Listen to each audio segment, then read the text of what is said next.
সুযোগ বুঝে ছদ্মবেশের এলিয়েনদের আক্রমণ করলো রাঙ্গামতি। রাঙ্গামতি যখন বুঝে যায় এরা মানুষ, তখন আরো বেশি সাহস পেয়ে যায়।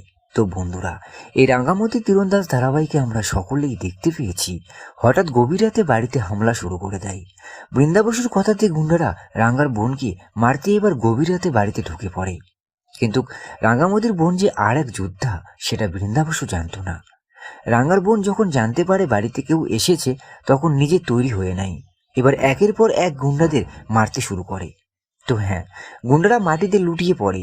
এইদিকে রাঙ্গামতি জঙ্গলে এলিয়েনদের আড়াল থেকে দেখাতেই যখন রাঙ্গামতি সব কিছু জানতে পারে, তখন পিছন থেকে একজন রাঙ্গামতির মাথায় লাঠির বাড়ি মারে। রাঙ্গামতির সাথে সাথেই অজ্ঞান হয়ে যায়। এইদিকে ছদ্মবেশের মানুষগুলো যখন নিজের কাজের জন্য বেরিয়ে পড়ে, তখন রাঙ্গামতি চোখ খোলে। রাঙ্গামতি মনে মনে বলে, এইভাবে আমি তাদেরকে হারাতে পারবো না, আমাকে অন্য প্ল্যান বানাতে হবে। তবে রাঙ্গা এবার মারার জন্য কি প্ল্যানটা বানাবে? তো এই সব মূল ধারাবাহিক দেখতে হলে, জানতে হলে চোখ রাখুন শুধুমাত্র স্টার জলসার পর্দায়। সাথে এমনই আপকামিং ভিডিও পেতে হলে আমাদেরই এই ইউটিউব চ্যানেলটিকে সাবস্ক্রাইব করতে কিন্তু একদমই ভুলবেন না।